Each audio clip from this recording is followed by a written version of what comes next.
Welcome back. We are sitting down with our guest from Tales of the Times, episode 8. Can you let us know what your name is? Karen Sue Walters Whitaker. Thank you so much for getting to sit down with us, Karen. We're going to have to go back sometime with you and with Nettie and talk about some of the things that we do up here at the center and some of the trips that we've went on. I think it was enjoyable for me to be able to get to tell the bear story with you. Absolutely. It was a doozy.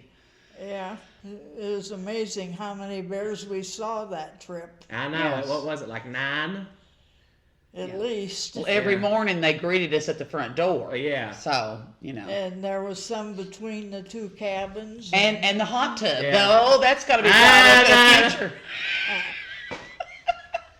I knew that we were going to end up at the hot tub somehow. The stairs from the hot tub were lifesavers. Yes. Yes. In more ways than one. Yes. Well, thank you for joining us, Karen. And for everyone who's listening at home, this is one of our clients that comes up here every day. Very, very close to every single day. And we're very, very grateful for Karen and everyone that comes up at the center. And it's been wonderful to get to sit down with you. And I just remembered what I wanted to say. Karen, can you tell the people listening what you want to be done at your celebration of life after you've passed away? Bingo sized by Peyton. So Peyton is going to perform bingo size at your wake. Yeah, Yes. and I'm supposed to be in a casket that's supposed to be able to be, I'm supposed to be able to be cremated in. Oh, okay. Okay. And then they send that to Somerset. So, So are we going to raise the casket up so I Karen don't know. can pretend she's doing bingo size with us? that's terrible. Oh, She seems to gosh. like the idea. I think she's seeming to like it right now. So that I just wanted that to be on the record that I'll be doing bingo size at Karen's funeral. And Wanda's supposed to sing How Great Thou Art and What a Friend We Have in Jesus. She said that she makes it longer than I do. Well, it'll be a beautiful and fitting service to our dear friend Karen. When Absolutely. that time comes. Oh gosh. So thank you all so much for listening, and we will see you next time for Tales of the Times episode 9. Alright, welcome to the Tales of the Times March Aftershow. We had a lot to go on in March, and there's a lot to talk about, so we're going to dive right to the last episode of March, which was Tales of the Times episode 8, The Deer, the Raccoon, and the Squirrel. And I'm very happy that I could get that done in the right order the first time that I said it. I had a hard time figuring out what I was going to name that episode because we just touched base on so much with Karen, and it was certainly interesting. I was happy that we got to talk about some of the trips that we've taken as a senior center because Karen goes with us so much. Correct. She loves to travel. But I am going to give you all some time to go back and listen to Tales of the Times episode 8 and get caught up before this coming week's special. So you can go back and listen to that. And right now we're going to give you just a little clip, a little tidbit from Tales of the Times episode 8. If you are listening on YouTube, if you're listening somewhere else, stick with us and we will talk about episode 7. We ended up raising one raccoon from a baby till it decided it was time for it to leave in the fall. And we were glad when it learned how to use mud puddles, and we had pictures of it eating from a ice cream cone. And we had stories that Richard had written about different animals he'd had. We wrote the Deer Potato Creek, and he had that published by pay the company the book, and it was a book about maybe 5 by 7, and the rest of the books he wrote were on the 8.5 by 11 pages, and we assembled them ourselves, and we had a big plate maker to put on the A.B. Dick machine to make the copies, and I forget how many copies. I think the one book we made 500 copies. So that was Karen, and that was episode 8. We want to go back and talk a bit about Tales of the Times, episode 7, Brother and Sister. That was probably one of the more difficult ones to record when you're sitting down with family, and it was a little bit more difficult not to say their names while we were talking to them. And it was the first time that we had talked to 2 people at one time. So that was certainly interesting with Nana and Jimmy. Yeah. I would say interesting is a good word. That's correct. It was hard to keep them from saying, in fact, I think you had to cut that out a few times. Several times. That they would say to each other their name or their parent's name or something that would give it away. Yes. She'd say Jimmy 37,000 times, and he'd say Faye a few times. Yeah. Which that's to be expected when you're working with siblings and True. Close family. And it was good, I thought, just to get the dynamic of their relationship in that sitting. We could have just done Nana in one, and we could have just done Jimmy in one, but I think that we may have got some funnier stories for the fact that we did both of them at the same time. True. And we've already thought of a lot of things. People don't understand how difficult it is, whether you're us or whether you're the actual person that's being interviewed. We try to keep certain questions, but when they get finished, maybe we're done interviewing someone, and then they're like, oh my gosh, I should have talked about so-and-so. Right. And so many stories, when 70 or 80 years worth of stories, it's hard to compile them into a very small amount of time. Seems like a long amount of time if you're listening sometimes. Especially on the spot.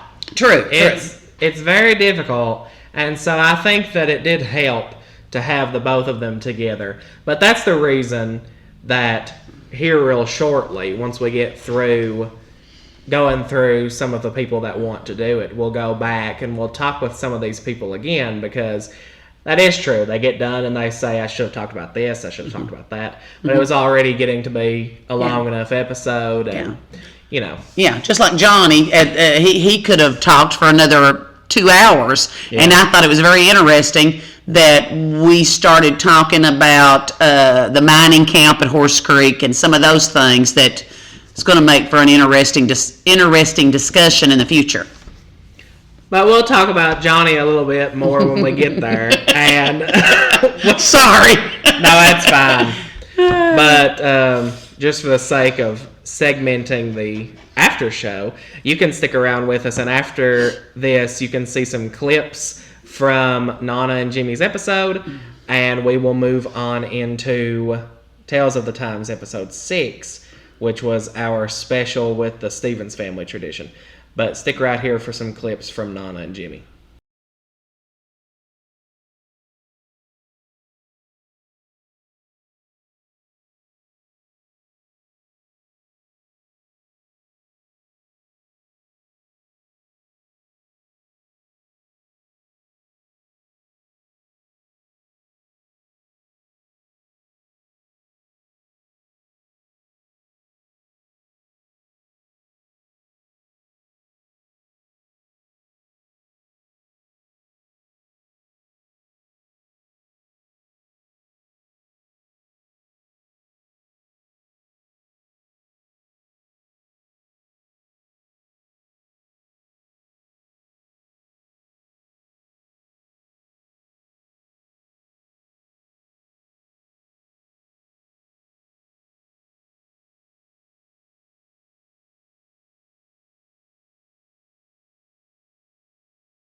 So that was brother and sister, and so we go back to the beginning of March with Tales of the Times episode 6, which I just named Tradition, which was featuring my family and their band, the Stevens Family Tradition.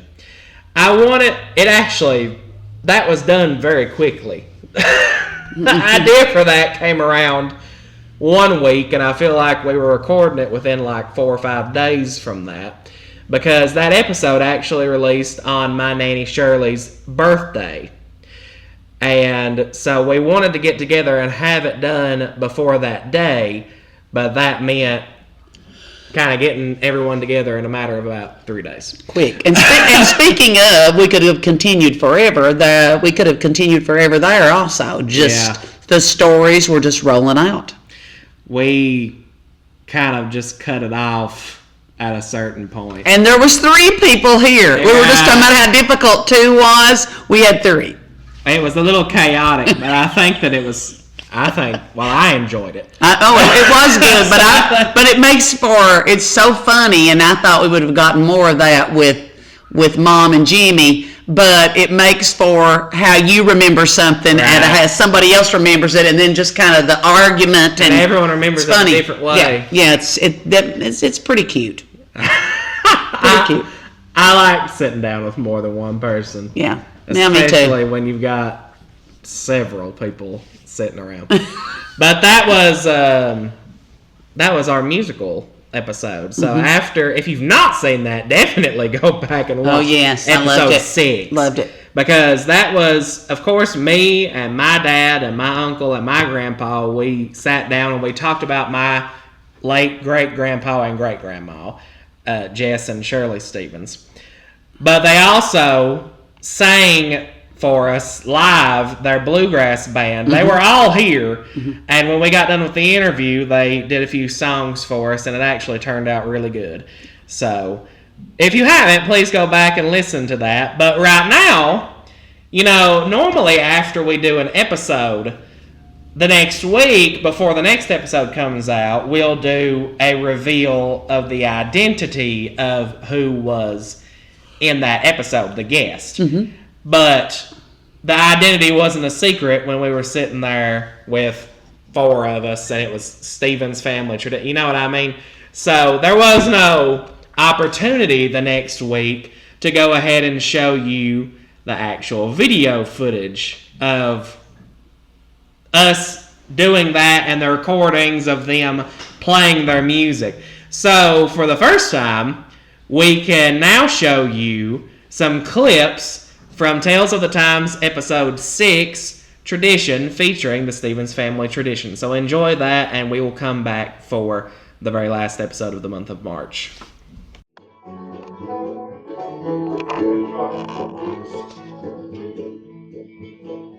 down the road about a mile or 2, lived a little girl named Curly Blue. That's so high, her hair is brown, prettiest thing goes in this town.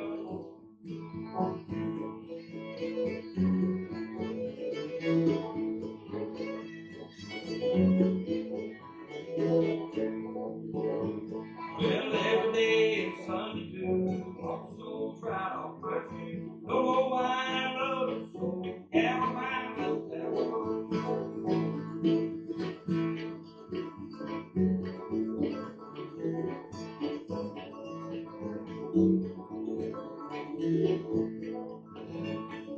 Old man Claddy on the farm, from the hog block to the barn, from the barn to the room, he's living back there in the way.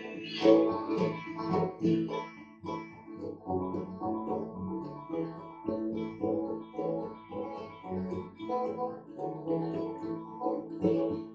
every time I get the blues, walk the soles right off my shoe. Don't know why I love it so, got my mind just down the road.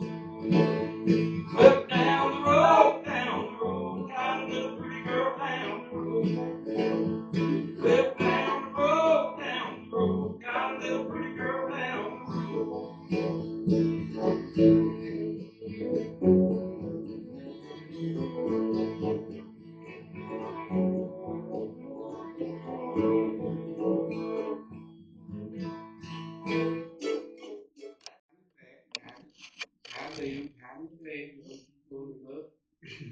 out there, he hung by his feet. And me and this guy went down the road to get us phony sandwich or something. We went to the store. They hung a man I upside figured, down. I figured he'd get out. When we come back, and he was still hanging there, and he wasn't moving. I thought he was dead. He wasn't. They say it's kind of blue, but He just wasn't right. I thought he killed him. that was all. Yeah, fix it. Well, Just cut him down. he said, Danny said, well, we're going to cut him down. I don't know who he was, but Danny said, They cut him don't down. implicate nobody. Well, I didn't get it like that. So I got my knife out, I cut that rope, and he get on his head, he just got the high floor on. He on his head, and he rolled out the floor, and I go, yeah, like a sack of potatoes. For the listening audience, he was about a foot and a half to 2 foot off the floor. His head. Yeah, and he hit the ground like a sack of taters, and they left him there. God, they thought he was. I thought, yeah. What do you think? I thought he said it. Well, about a week before I seen him again. We wouldn't go back to that building. So one day I seen him go down the road. I hollered at him and said, hey, Jack. Hey! I didn't say his last name. Okay. Yeah, let me tell you what he turned. He turned,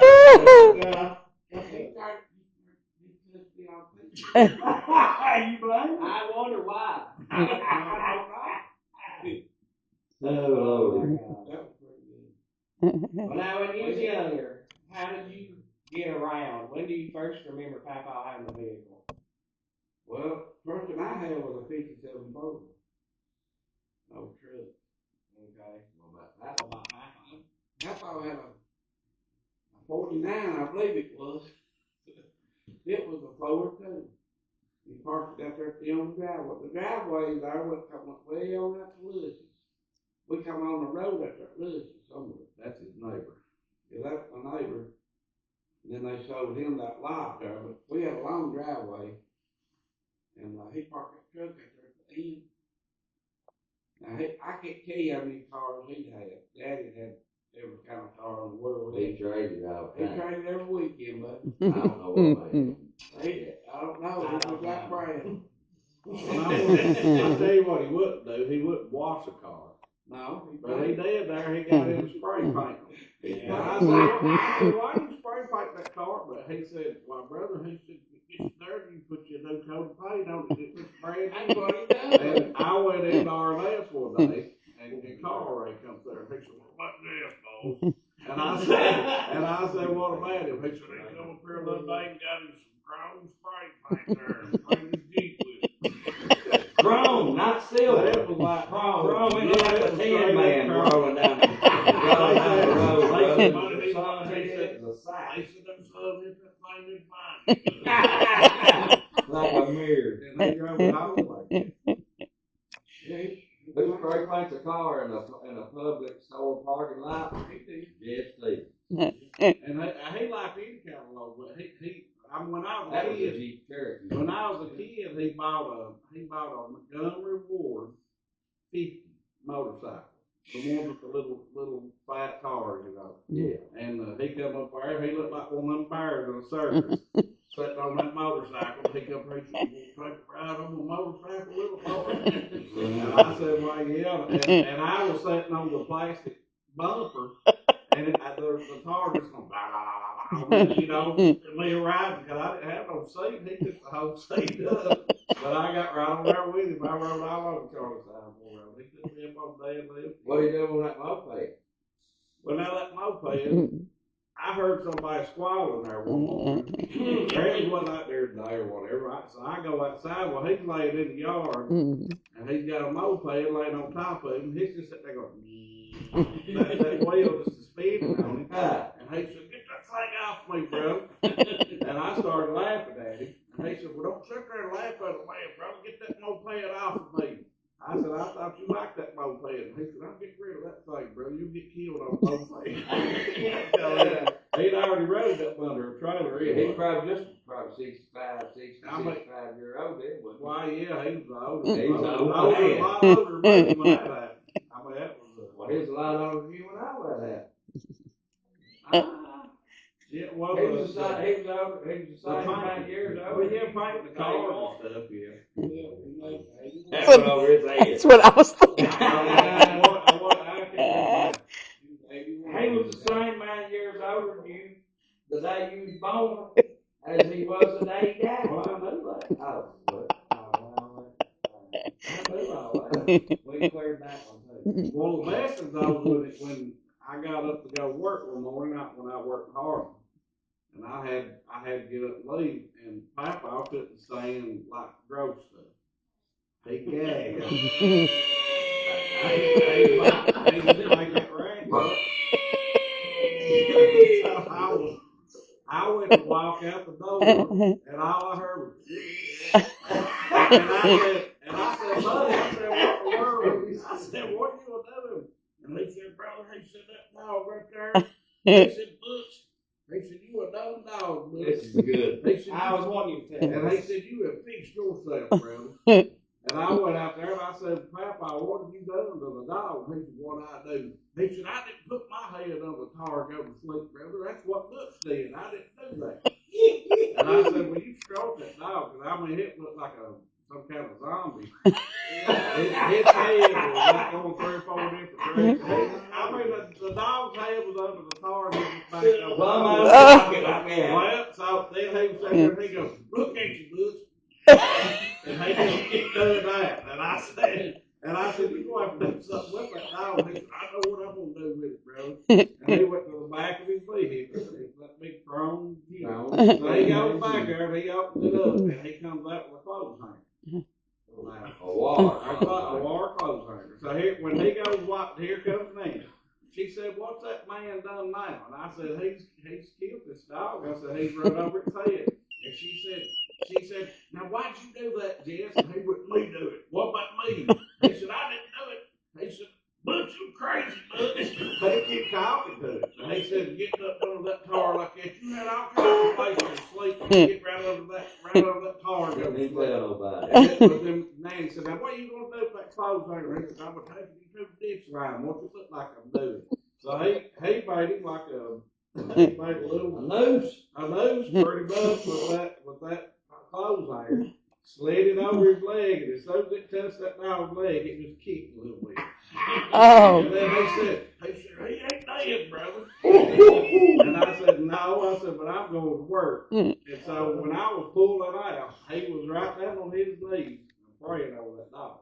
When I went to leave to go to work, he was praying over that dog. He loved that dog. I know he ran over his head, but he did love that dog.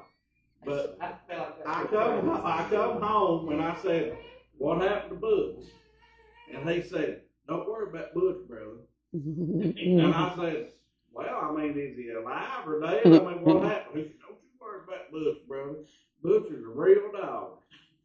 And I said, but where is Butch? He said, I don't want to fool with him now. And I said, well, where's he at, though? He said, he's out there under that building, brother. Now, don't you mess with Butch. So I went out there and I looked, and I said, Butch. And he was way up there, and all I could see was his tail wag a little bit. And so he got so far up there we couldn't have got through no way. And I don't know how, it was days later. I come walking around the corner of the house, and there come the awfulest out that you ever seen of a dog. His upper snout went to the left, and his bottom one went to the right, and it just dropped. And his tongue was hanging out, and I was like, I said, golly, I covered my eyes, but that was the grossest thing I'd ever seen. And it was walking. Well, I go in the house and I said, Papa, I said, you got to put this dog down. I said, that's terrible. I said, he went, what about putting a dog down, bro? That's Butch. I said, well, I don't care who it is or what it is. I said, it can't eat like that. I said, its jaw's hanging right straight down to the ground. He said, don't you worry about Butch, brother. He's a real dog. And I went back out there and I started watching that dog. And he would take his jaw and put it on the ground and push. And you'd hear them bones popping and cracking. And he finally popped it right back to life. Well, he lived about 7 or 8 years. Yeah, he lived 7 or 8 years. Get his head run over. And he got shot in the head. He got shot in the head one time. Yeah. And it put his eye out. That was way back before that. He got shot and it put his eye out. And I said, what happened to that dog pipe? He said, you can't move Butch, brother, he likes women. And I said, what you got? He said, that neighbor, brother, he shot him in the head over that. He said, I told him about it. I said, don't you be down there in that bush. He said, he won't listen to you. He said, will you, Bush? And when he talked to him, that dog would howl and go on and bark. He just sat back conversation with Bush all the time. When he finally did die, though, he put him in a 5-gallon bucket, tied him in a tree. That's how he buried him. And I said, what'd you do that for? You have your bed. And they said, well, Bush, you do that, they can't dig him up. My animal can't get to him when you do him like that. So I said my word with it. He's probably still hanging there, the bones is. But now, he did love that dog, though. That's a fact. You know where he got that dog? So that was awesome, and I'm glad to finally get to put those clips out from episode 6. But we started the month of March with Tales of the Times episode 5, Telling It Like It Is. And that was exactly what happened, and that's exactly what we got from Johnny Poss Gregory. It was something else. And I think you actually had to cut some things from there. Yes. He was really telling it like it is. Yes, and we loved it. Yes. It was exactly what we expected, and we had a blast doing it. He had a lot to say too. I love how these people's personalities just turn up to an 11 whenever you get them in front of a microphone. Yeah, and once again, as we said in the last, when we were talking about the last 4 episodes at the end of, February, it's amazing how everybody's like, oh, I can't say anything. I really don't have anything to talk about. And I'm like you, once you flip that mic on, they got all kinds of stuff to say. Chatterboxes. Yeah, absolutely, and That's I a love good it. thing. That's wonderful. That's a good thing. So Johnny's was really good, and like she said a while ago, we will definitely have to go back because we didn't even begin to scratch the surface of all the stories there. Yeah. Even though we got as much as we didn't even scratch the surface. So that's one of the good things about doing this is that although we're just getting on our feet and we're just getting some of these people to introduce themselves, there's always more to go back and get, and there's always more to tell. So take a look at this clip from Tales of the Times episode 5, Telling It Like It Is, with Johnny Poss, and we'll wrap up this after show with, I think, a special announcement about what is to come in April. Work and let her come to the house and do what she's supposed to. She'd have to take off and go to the store to do the wash Do the laundry, yeah. and ironing. Yeah. I thought. And our water was terrible. Yeah. I worked at the mines, and you had to bath every day. You had to bath.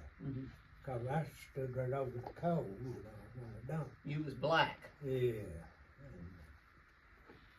And you run a tub of water and it actually stunk. The sulfur. Yeah. Orange looking. It was orange. Yeah. That tub was orange. Everything was orange. I didn't know that you worked in the mine. Yeah. I would. So that was Johnny Poss, and that concluded the month of March. And I think one of my favorite things that we got to do, besides, obviously the interview with my family and the music was very special. But honestly, one of my favorite things that we ended up getting to talk about during the whole month was when we started to talk with Karen about some of the trips that we've taken at the center. So I think that sometime this month it would be a good time for us to sit down, for those that don't know, and just talk a little bit more about the actual Senior Citizens Center. So we may sit down with a few guests, people that come up here fairly often that day. We may not.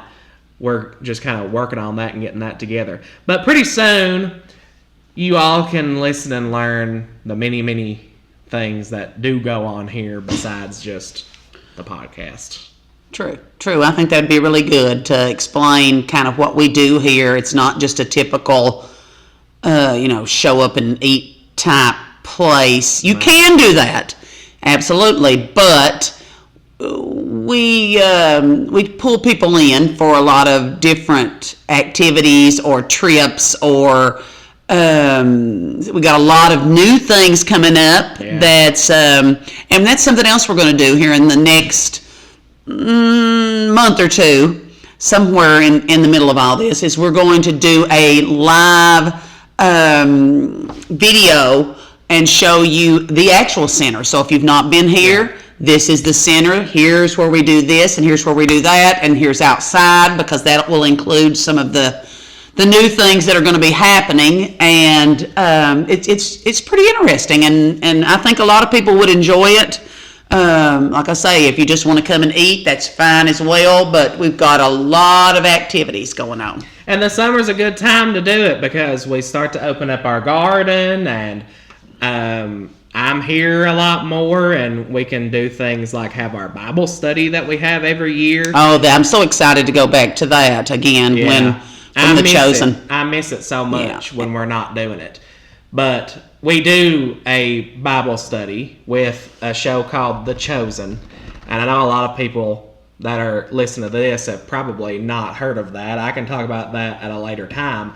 But we do bring the seniors up here, or people come up here, and we actually watch the show. It's about the life of Jesus. Mm-hmm. It's the first multi-season television show that's the same quality as like a movie that is about the life of Jesus. So we bring them up here, and we do a Bible study over each season that comes out. Well, right now, each episode, yeah. So each Bible study is an episode of The Chosen, and we have a whole thing with that. And so we've done that for the entire 4 seasons up to this point. And season 5 is coming out right now in the movies, and just conveniently enough, we'll be able to watch it at the center just as the summer starts to do our Bible study. So that will be happening this summertime. And there's just so much else. There's so much else to talk about, especially like some of the trips that we talked about in Karen's episode with the Bears and Gatlinburg, and we didn't get to talk about it too much, but going to Memphis. Mm-hmm. But there's so much more than just that stuff, and that's the justification for an episode about everything. I agree. So I would imagine, we're in charge, so we can do whatever we want to.